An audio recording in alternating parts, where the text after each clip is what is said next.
Tungabhadra జలాలపై Telangana CM Revanth Reddy కీలక సమీక్ష నిర్వహించారు. తుంగభద్ర నుంచి రావాల్సిన 15.9 టీఎంసీల నీరు పూర్తిగా అందడలేదన్నారు. ప్రస్తుతం 5 నుంచి 6 టీఎంసీలకే నీటి వాటా పరిమితమైందని చెప్పారు.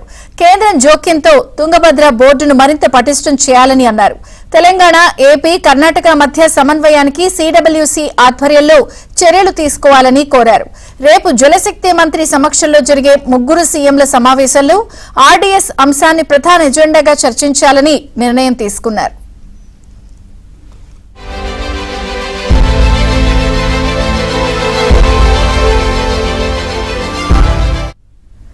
ఇక ఆర్డీఎస్ కింద 75 గ్రామాల్లో 83,987 ఎకరాల ఆయకట్టుకు నీరు అందాల్సిందని సీఎం రేవంత్ చెప్పారు. ఆర్డీఎస్ ఆనకట్ట భద్రతకు అత్యవసర పనులు చేపట్టాలని ముఖ్యమంత్రి ఆదేశించారు.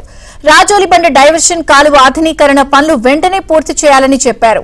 ప్యాకేజీ 1, 2 పనులు ఇప్పటికీ ప్రారంభం కాలేదని ముఖ్యమంత్రికి అధికారులు వివరణ ఇచ్చారు. ఆర్డీఎస్ వద్ద పూడికతో నీటి మళ్లింపు దెబ్బతింటోందని ఇంజనీర్ల నివేదికలు అందించారు.